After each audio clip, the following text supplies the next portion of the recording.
Hi everyone, it's Garrett Verbakel with Century 21 Heritage House in Kitchener.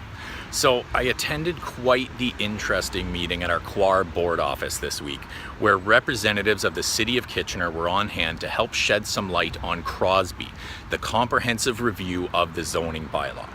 It's a multi-year project to readdress the current zoning model in place in the City of Kitchener, as it's over 30 years old, debuting in 1985.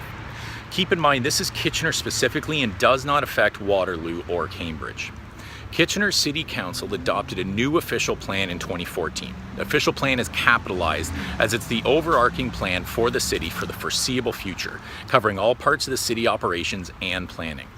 By readdressing the zoning issues, it will better help to implement the policies of the official plan.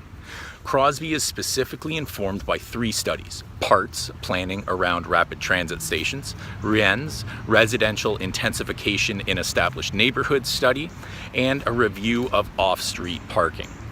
All 3 of these had a great deal of effect on the proposals for rezoning. For example, REINS recommended that front and exterior side yard setbacks are based on the neighborhood, not existing bylaws. Building heights should be limited to 2 stories in certain areas, and no projecting garages in certain areas, no garages at all in others, and detached garages only permissible in backyards. The parking study discovered that at any given time in the City of Kitchener, there's a 40% vacancy rate for parking. That's a lot of wasted space. So they recommended lowering the required amount of parking spaces for businesses in that area. The CRoZBy process, which I will link to below, contains a number of components, and I'll address some of them now.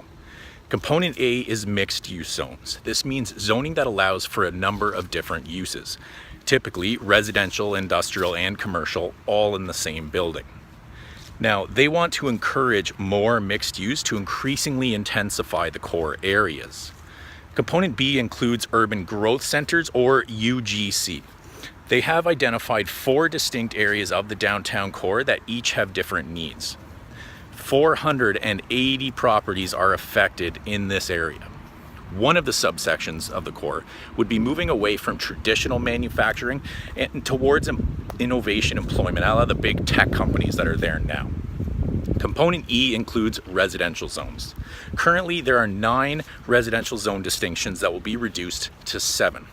They are simplifying what is permitted and not in particular areas. Some discussions surrounded the topic of secondary units on the property, whether that is a basement apartment or a second occupied structure in the backyard. Both varieties are permissible, but only one at a time. You are only allowed 2 dwellings total on a single property: the main dwelling and either the basement or the external structure, not both. But it is nice to know that you are entitled to that option. Easily the most contentious issue in the meeting surrounded driveways. The proposals seek to beautify neighborhoods while at the same time making them safer and planning for parking and snow removal issues. To this end, there are plans in place to limit the amount of driveway space based on the size of the lot. Your lot size will determine how big of a garage you can have, which then determines how big of a driveway you can have. Point being that you will only be permitted driveway space immediately in front of the garage. You will not be allowed to pave the front yard space. Many of the negative voices didn't seem to recognize the garage as a parking space and believed that a single car garage with a single wide driveway could only hold 1 car total. So they must keep a lot of junk in their garages. At this point, some good questions were asked. Is that retroactive or just for new builds?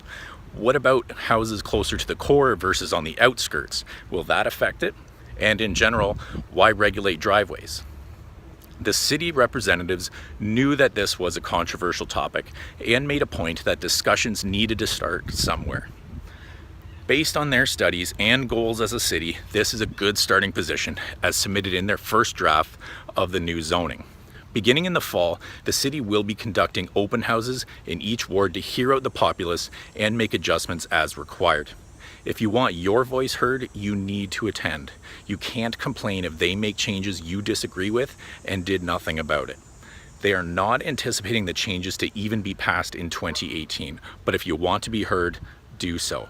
I will link to their website below, a schedule of when they plan to visit your ward, the presentation they gave us that day, as well as some other resources you may find useful. Apologies for the extra long video today, but it is certainly an important topic if it affects those of you in Kitchener that will be affected by the changes. If you have any questions, do not hesitate to reach out. And as always, I'm Garrett Verbakel with Century 21 Heritage House in Kitchener.